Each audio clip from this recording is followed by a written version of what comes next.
So, as you all have figured out, I got sick at AbroCams.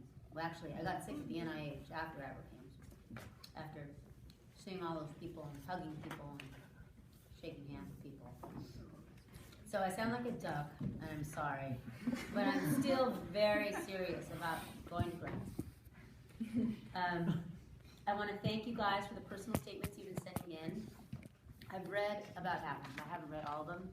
I've been focusing mostly on the students that I'm writing letters for, because there's so many of you. You're doing very good with that too. Some of you, I haven't gotten everything from, but anyway, please send me your final personal statement as a sample, just so that I have it. And I've appreciated the comments that you've sent me about how you took the feedback. I like knowing that the feedback is helpful. It makes me feel like we're doing the right things for you. So I don't know if that's the right reason, because it makes me feel better to know that you got feedback and you moved. This is the last time we're going to meet together as a group this quarter, and then next quarter it'll just be the MSc Scholars meeting together. So we have a few people graduating, a few people who already graduated, so there's some faces I'm not going to get to see every week, but I want you to know that this has been a real great quarter for me. I really have seen you guys go from being terrified to being confident. I mean, don't you feel confident now? Less terrified, more terrified. You guys have mastered this stuff, so it's good. So, hopefully at this point you've all submitted your receipts for the GRE. So then the next step will be to submit your receipts for applying to grad school. You get up to $600 total. So if you bring in 800, you're still going to get 600. Okay, so like, get that part. And you're going to have to bring in, your bank statement with everything else blacked out, and it'll say the schools that you applied to. You don't have to supply anything more than that, because it's pretty clear what the school is. If you have questions about it, just come into the office, just to make sure that you have everything you need. We'll set aside $600 for each of you. So at this point, you all have asked your letter writers. I am curious if you have any thoughts on that experience. Do you feel like you gave your letter writers enough time? Did any of them go, no, I can't possibly get it done in time? Or were they all gracious? Does anybody have anything they'd like to share about that experience? Did it work out okay? Good. I've been working hard on Linda. Linda won surprise for the first person to apply, so she got a bunch of her letters submitted already. Thank you. You're welcome. Okay, so have you guys looked into ordering transcripts? Is there anybody who hasn't done that? Have you guys figured out the fee waiver thing for the transcripts? Have you talked to them about it? Does anybody not know what I'm talking about? Okay. Yeah. Tell him. Tell him. Somebody say what you did when you went to the financial aid office or the registrar's office. Explain the process so that he knows. Yeah, you just send them, right? Wait, I was confused because my app sometimes say unofficial transcripts, so I just download it and it just. Oh, that's the right thing to do. Do unofficials if you can.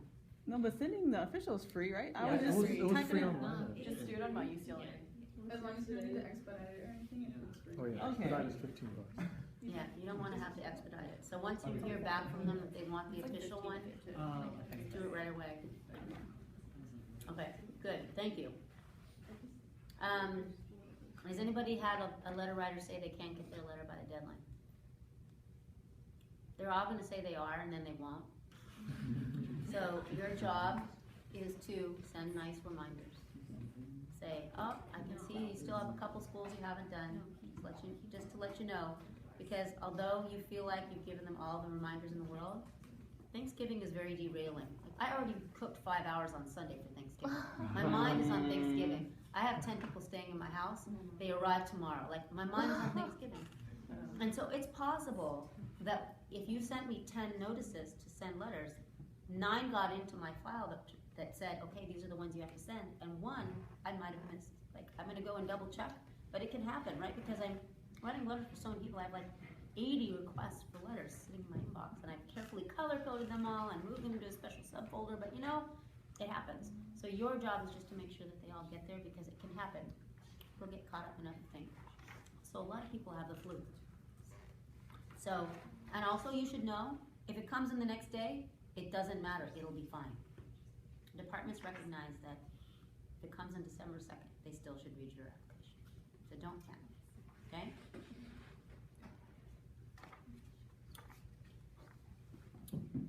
Okay, have you all gone to buy some nice stationery? Some what? Stationery? Oh, thank you notes, yeah. Little Bruin on the front? Until Black Friday. Black Friday. All right, so now that we've gone through all the important stuff,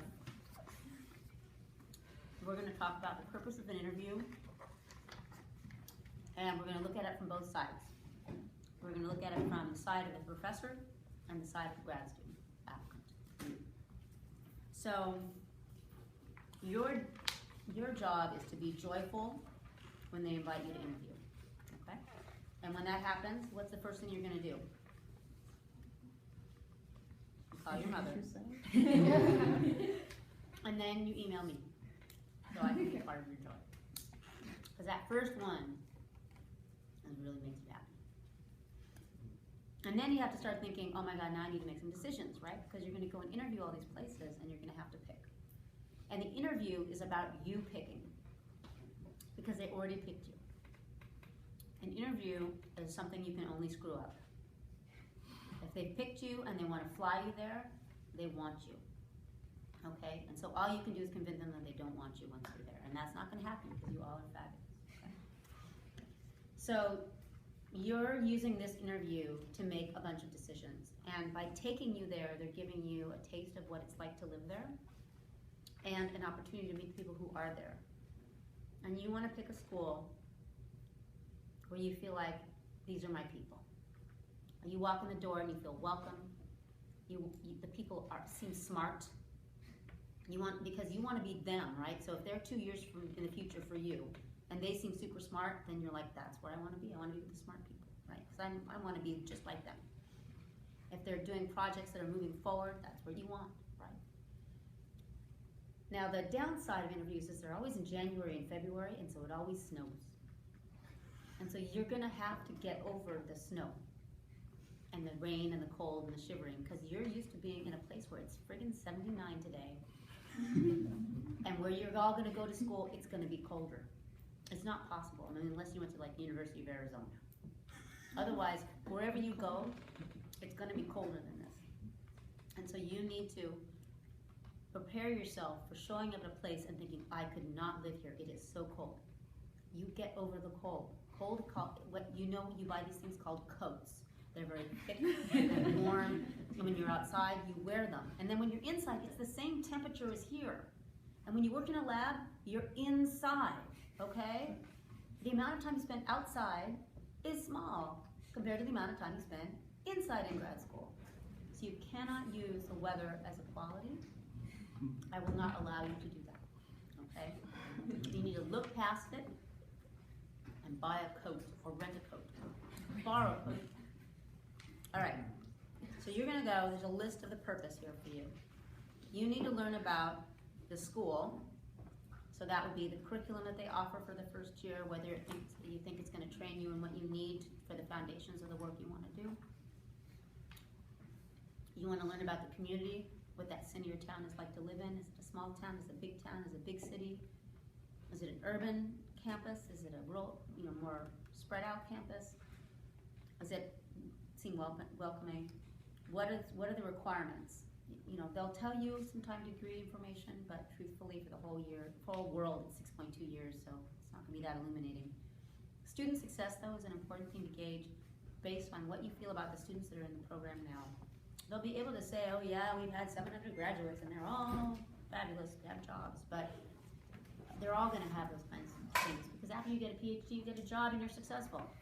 So what you want to do is really look at the students that are there now and see how you feel about their levels of success. You want to come to the handouts? Most importantly, you do need to meet some faculty, and they're going to force you to do that because they're going to have interviews for you. They're going to be pre-scheduled, know them most likely the day before or 2 days before. So you don't have a lot of time to prepare, unfortunately.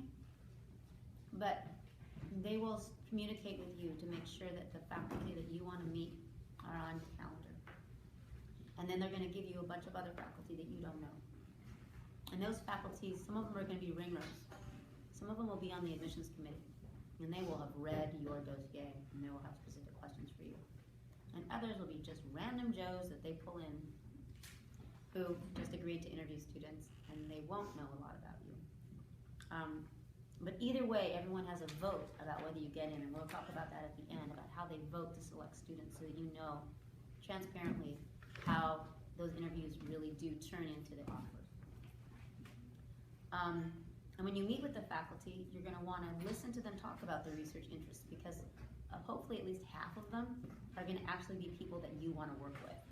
So you really will want to hear about what they're doing today, not just what's on their website that was put up 5 years ago, but today.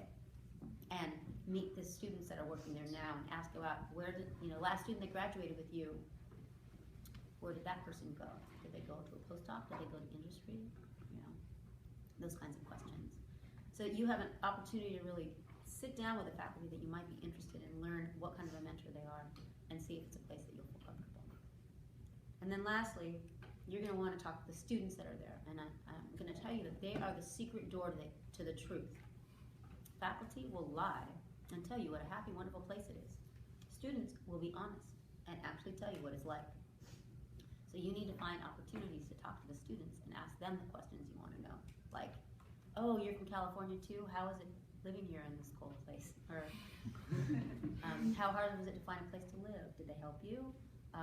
Who do you live with? Do you live with other grad students? Or do you live with other people? What was the first year like? Did you like the courses? Did you feel that were you excited to go in each day and read about each thing? And what was the hardest thing that you had to do? Or, you can ask them about qualifying exams, but they're all going to tell you they're hard. That's just a hurdle you all have to get through. It doesn't matter what program you go to. Qualifying exams are hard for a reason. They want you to feel like you accomplished something. Deserve to get that PhD. But you can ask them about why they picked this school.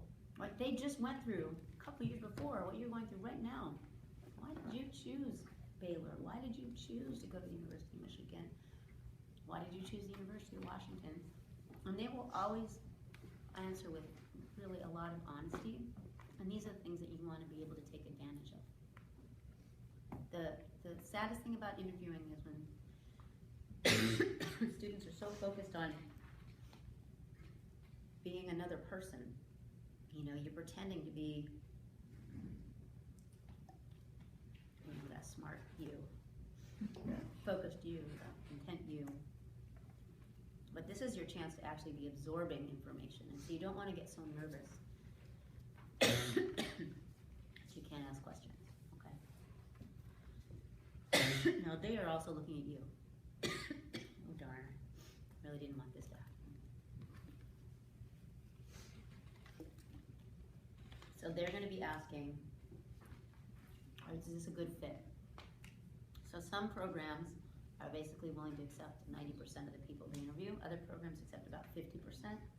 It depends on the school. And they just are looking for the right fit for the kind of science that you want to do in particular. That's the most important thing. They're also looking for somebody who asks good questions, because they don't want students that are super quiet.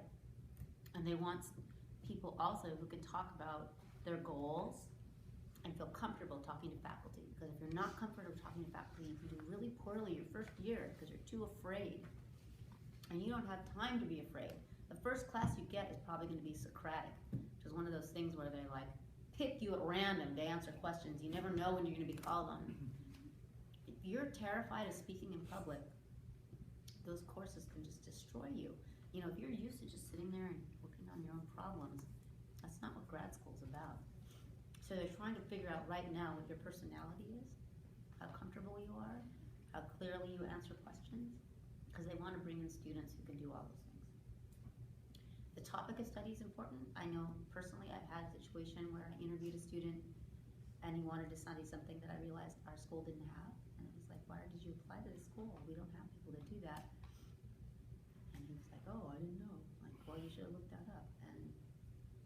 that's really what you want to do, I wouldn't come here because nobody does that.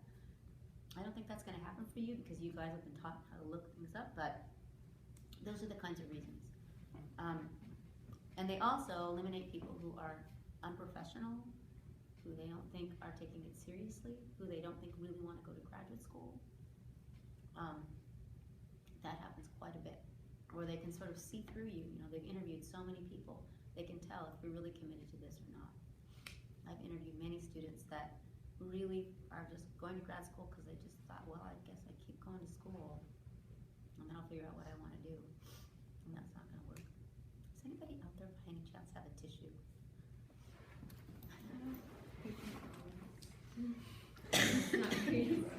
I don't think I want to go. Oh, you are a god.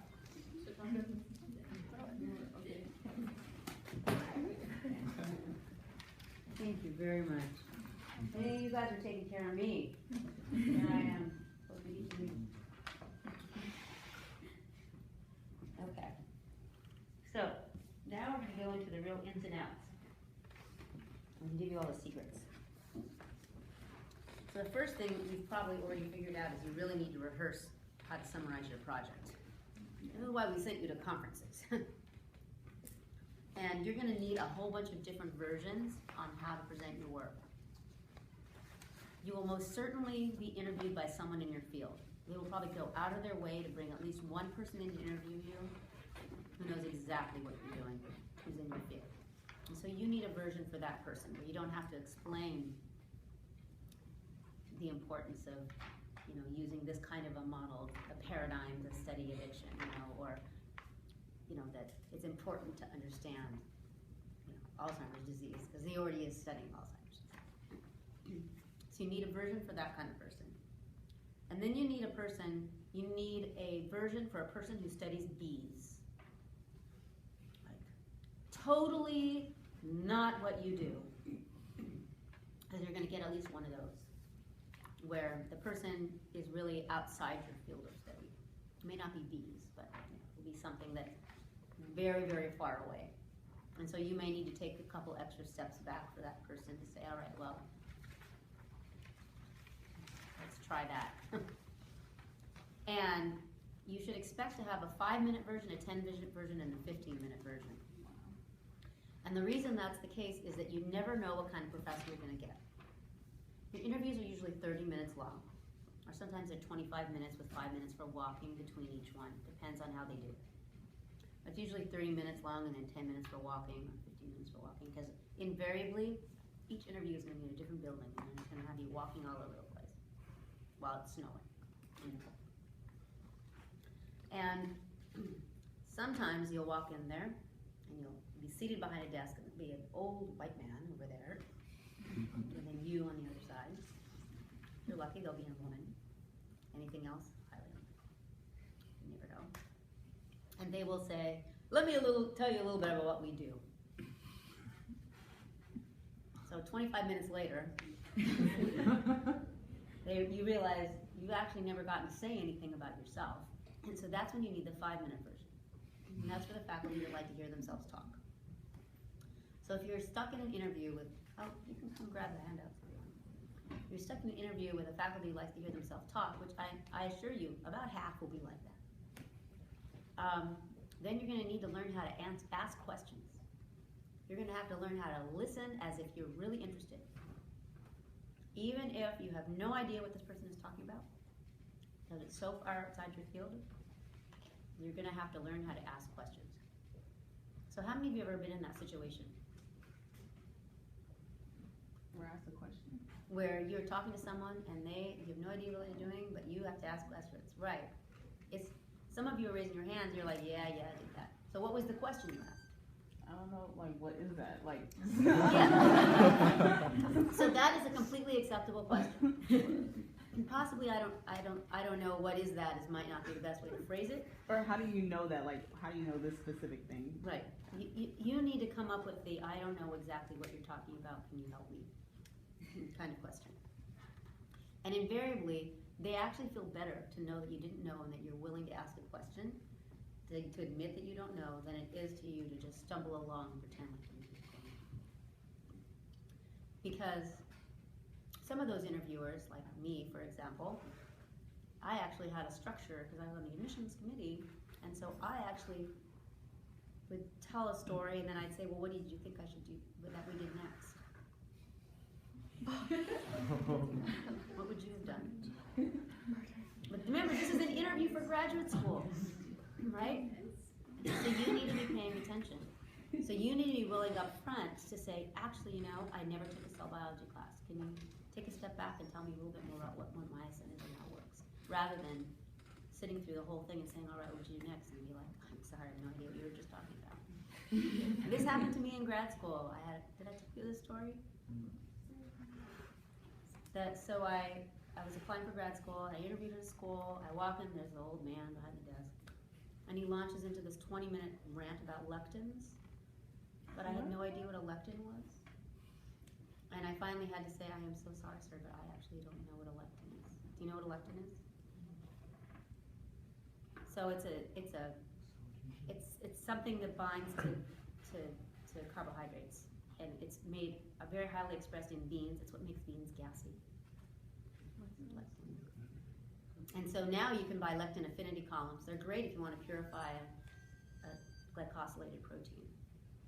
But the man spent his whole life studying this bean lectin thing, and I really had no idea what it was. They offered me a slot, okay? It did not hurt, but it was very embarrassing after 25 minutes to say, I'm really sorry, sir, I still don't have any idea what a lectin is. So don't have that happen to you. If you realize that you don't actually know the field of study, you need to say up front. But the difference is that when I went to grad school, there was no internet. So I didn't even get a list of names. I just showed up there, and here's who I was interviewing with. You're going to get the list of names a couple days ahead of time. Go onto the internet, look these people up, look at their webpage, and get the key words at least. So it's not a surprise that they're going to be talking to you about lectins. And if any of you do interview with someone about lectins, please email me at like a ha-ha, Dr. Hassan email.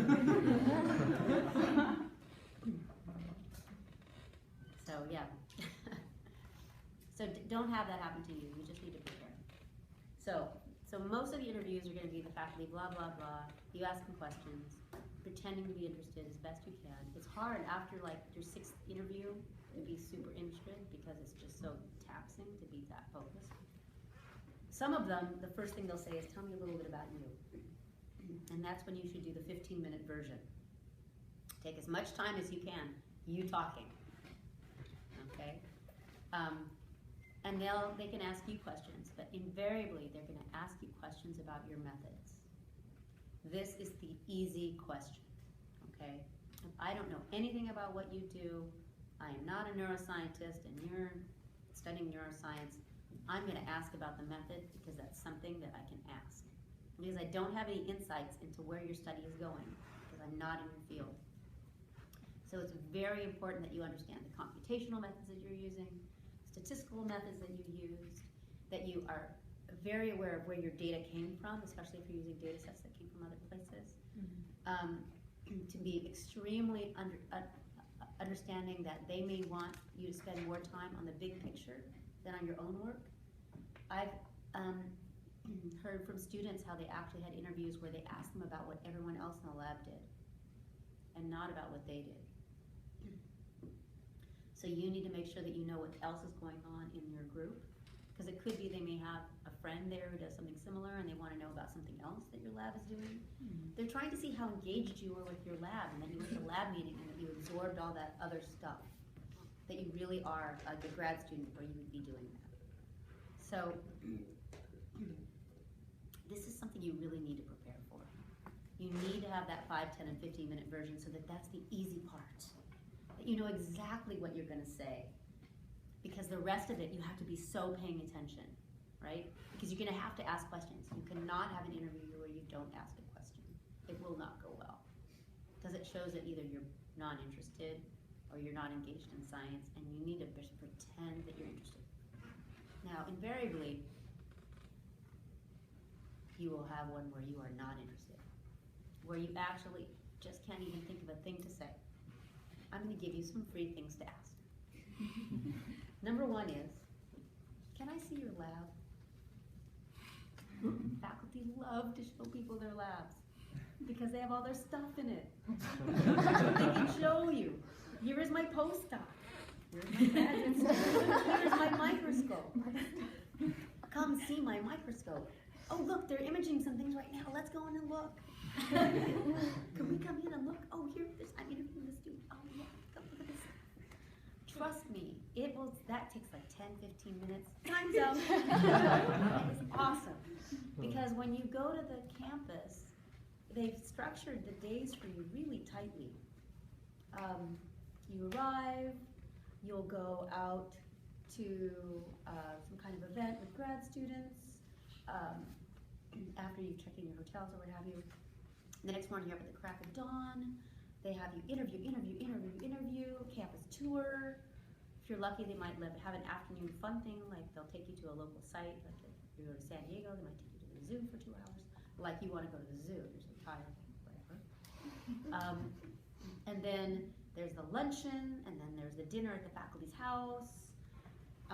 It's so packed. And then of course there's that 2-hour info about what the campus is like and what the program is like. I mean, you are so structured, you never get to see the labs. And if you really care about instrumentation and the work that you want to do, look at the people who are doing the work, and if they have the instrumentation that you want, say, I would really love to see your lab. They will love to show it to you, and it shows that you're engaged. Second free question. You can ask about the grad students they've already had. So tell me about the grad students that you've had in the past. What are they doing now? I always love to tell about the successes of their students, right? If they're a good mentor, they're going to know right at the top of my head, oh yeah, I've had 3 grad students graduate so far. One of them was Amgen, and one's doing a postdoc right now at MIT, and the third one is interviewing right now for a faculty position. I'm so excited. That's what you want, right? You want to know, hey, come on over and grab some stuff. You want to know that they're excited about the people that they've nurtured and mentored. You want to see that enthusiasm about the people that they are have had in the past. So you want to ask that question, and especially if it's somebody you think that you want to work for, it's actually a very good question to have, even if it's a freebie. In the end, every single person is going to ask you, why do you want to go to graduate school? Or why do you want to go to graduate school at Harvard, whatever, insert name of school. And you must know the answer to that question, because you will be asked that question by at least 3 interviewers, if not every single interviewee that you get. So,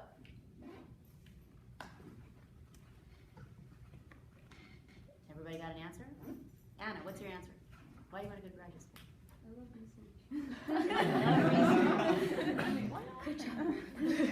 That's not a bad answer. Does anyone have a different answer? Why do they want to go to graduate school? What would you say, Olivia?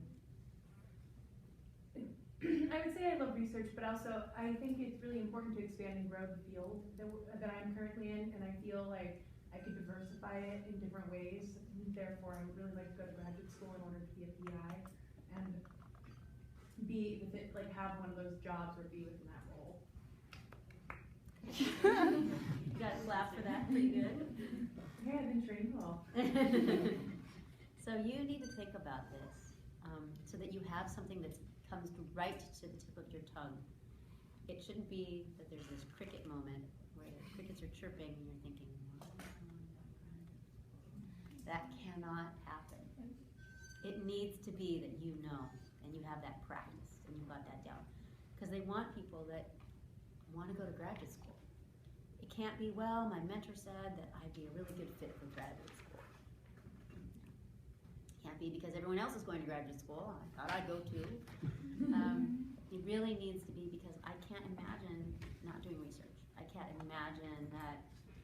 I love answering problems and solving problems and delving into questions and learning new things, and grad school is where I should be. You need to have your own little personal thing. And I'm not going to quiz you all what that will be, but maybe I'll put it in the post-course survey. Why do you want to go to graduate school? I've never done that before. Maybe I'll do that this year. You will be getting a link to it next week. And it is required to do this post-course survey because it's your final exam, as it were. So don't skip it. Okay. So I have had people not answer that question. Why do you want to go to graduate school?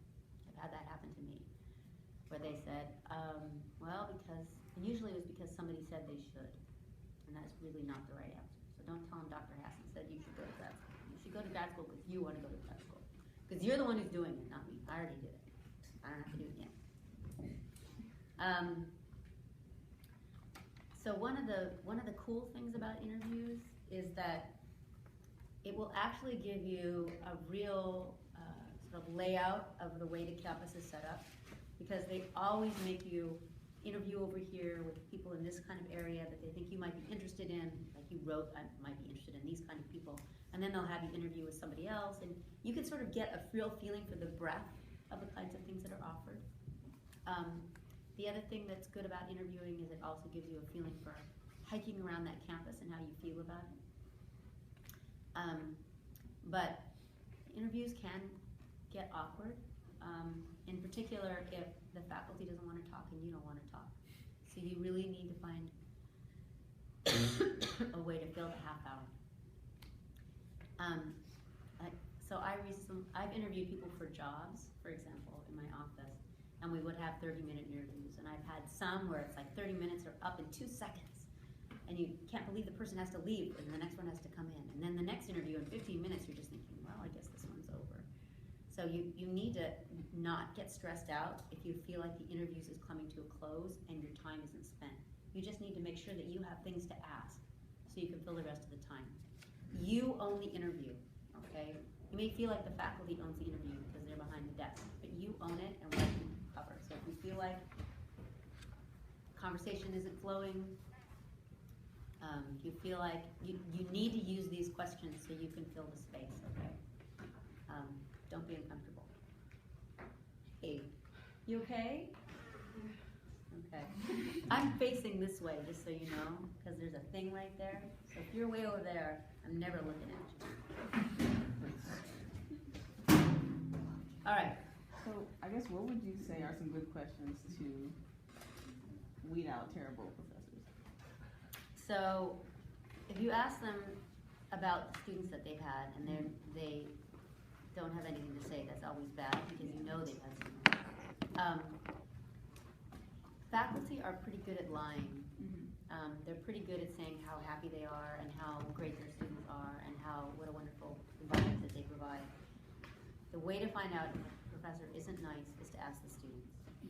The students are going to tell you everything that you need to know. And you will meet them. You'll meet them usually the night before the interviews, and then lunch of the interviews, and in the evening after the interviews. And so you need to use that very strategically so that you can ask them, I'm really interested in this professor, what can you tell me about that professor? And they'll usually be very honest because there's no real benefit for them not to be. I've been in interview situations for faculty positions where the students said, don't come here, you seem really nice, and they all yell at each other. So, that will happen. You'll go to a place and when you'll know, you'll walk into a school, you'll know. You're probably thinking, how will I ever pick between these schools? And after you're there for the day and you meet the grad students, you will just know, you'll get this feeling. It's like, this is a place I can be. I like these people, I like what they're studying, I like everything about this.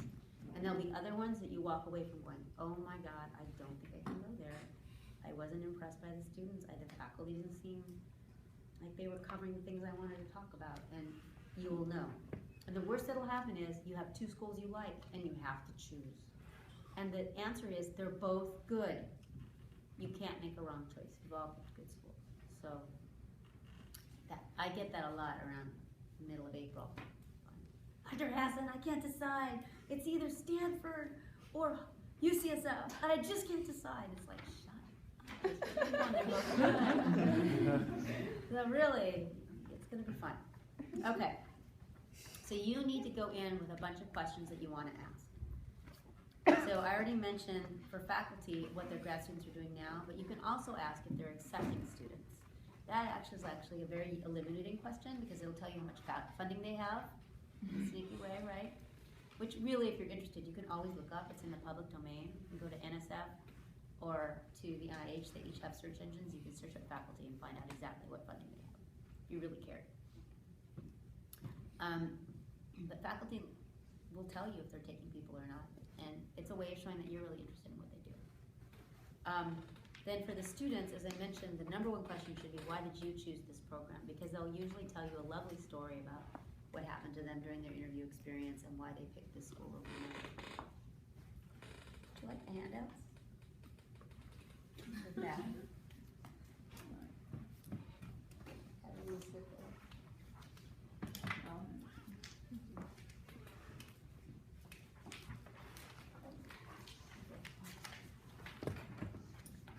So are you happy with your choice?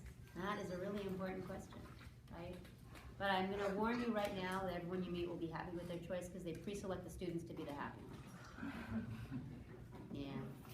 Unless it's a really small program and they only have 2 students a year, and then you get everybody. But you know, if you're applying to a program that takes 30 students and you only meet 10, what does that tell you about the other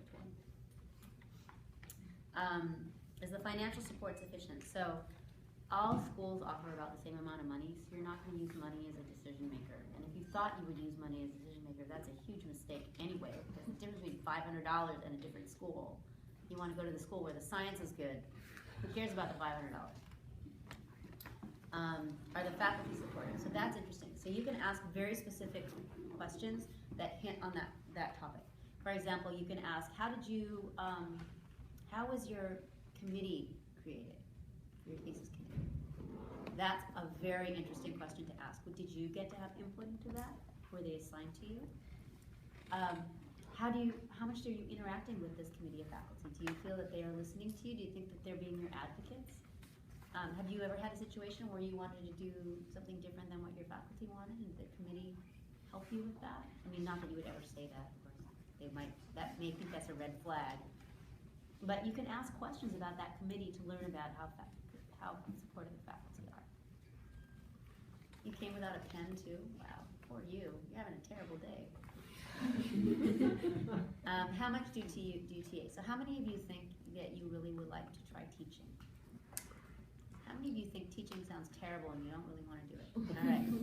So then, there was a couple hands. Don't worry, Tim. You're so cute. So schools really do vary on how much they ask you to TA. And if it's something you think you really are not interested in doing, then you want to go to ask those kinds of questions. I have never found a school that lets you pick the class you TA. I'm just warning you that now. It just doesn't happen. Sometimes they'll say, well, the 3rd time you TA, you can have an opinion. You always get those introductory biology labs. I mean, it's just that things where they need TAs. They need people in the room to babysit all those kids dissecting chicken hearts or whatever it is that they're doing, right? Yeah, I have a story about that one too, for another day. So, but you should definitely investigate the TAing, and whether they at least got a choice in the 3rd time that they taught. Most people teach 3/4. It's pretty common. But it'll depend on the school, and it's something you should ask about.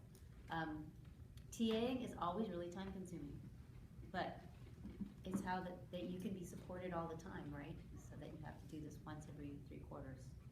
It seems like a pretty good deal. And actually, it's a really good learning experience, and you never learn anything so good as when you have to teach it. Let me tell you. I only know photosynthesis exactly as how much as I had to teach it. All right. So then, I know there are very specific questions that you might be asking of the staff, whether there's specific resources that you need. And I know none of you have families, but you know, I have other students who have families, and so they would want to know about family housing, about childcare. If you have health issues, you're going to want to know about the health plan. If you have issues having to do with where you're going to live, some schools provide housing for the first year, and then after that, you are expected to go and find off-campus housing because you figured out where you want to be, where you want to live. That's a really great deal. To not have to worry about it, just move into something. But then you're moving in with a bunch of strangers. How do you feel about that? When was the last time you lived with some people you didn't know? So you should ask about housing. They'll usually have it as part of the tour. It used to be years ago, they actually had you stay with the grad students, like in their pull-out couches. They stopped doing that. Get to be in a hotel. But sometimes you're in a hotel with a stranger. So you want to bring a robe. You know, you don't know if you're gonna have. You can ask, you can inquire. But I've heard so many different stories from you guys when you come back, like, oh my God, I get in there, there's another person in there. Luckily, there was 2 beds. I mean, I've had situations where there's 1 bed and people don't complain, and they should have complained. You should not be sleeping with a stranger.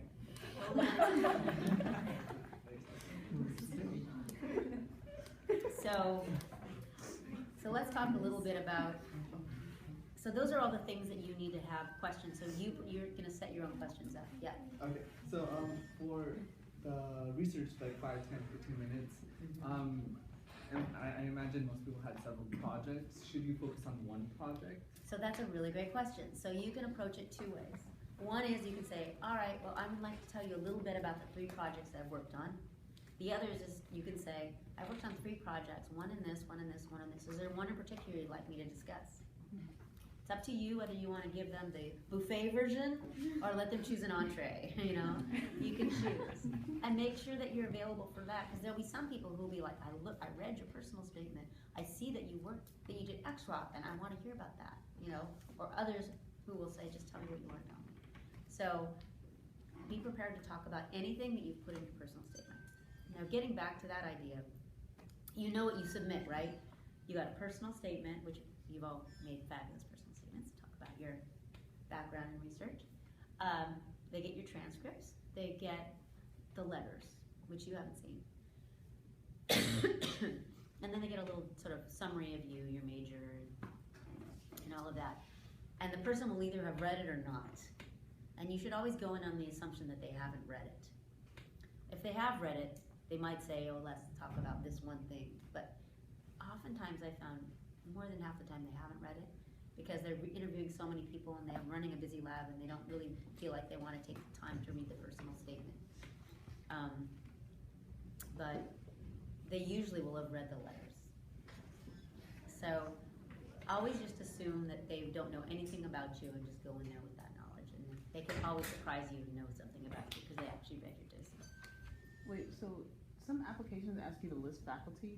Are those the people that read your applications? Those will be the people who will try to schedule interviews with. Okay.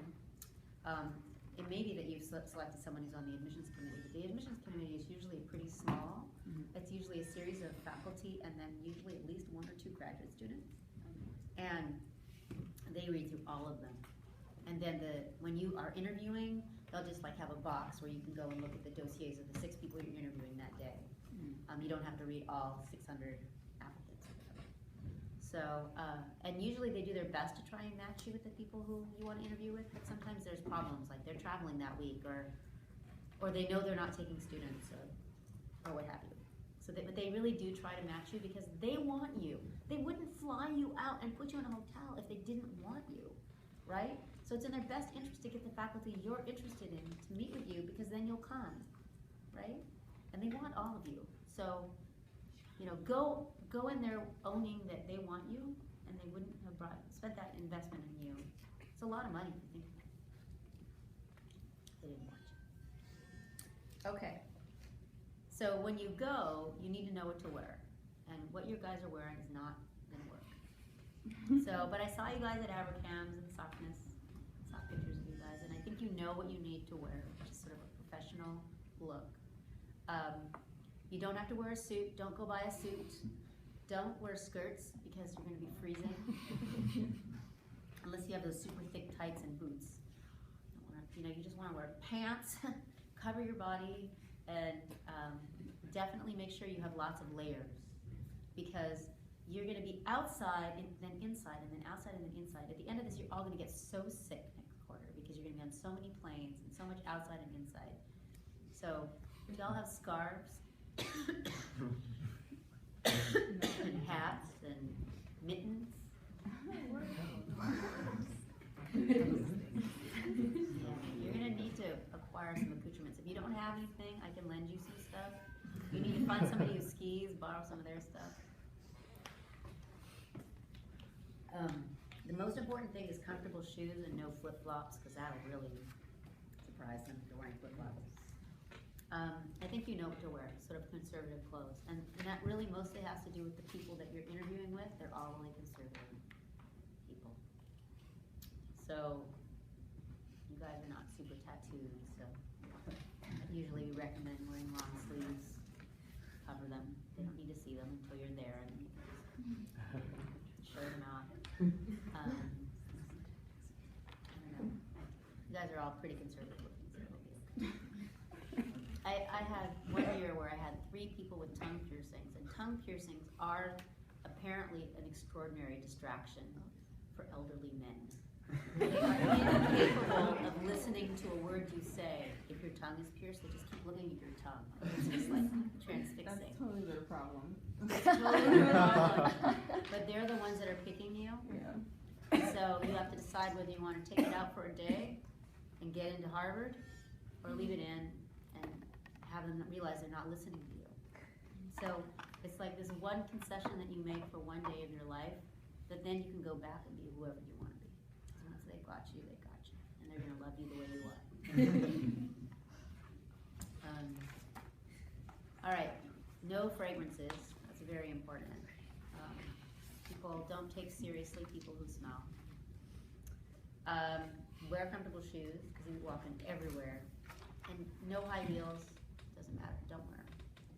You don't have to bring a briefcase. They will be actually giving each of you a dossier when you arrive to carry around. It'll have maps in it and everything to take you where you need to go. There's been a lot of discussion about whether you should bring copies of your publications or copies of your data and your figures.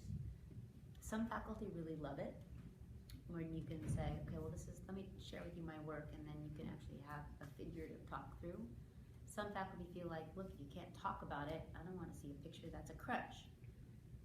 And I've gotten both responses from faculty. So the answer is there's no right answer. But if you really feel like you can't share what you do without an image, bring the image with you. You have a publication that's come out and you have reprints, give them a reprint if you want to. It's really up to you how you want to present your data. Most would prefer a chalk top, I think, because it shows that you're able to, you might say, can I borrow a pen? Let me draw this for you, right? That's engaging. You're engaging the other person.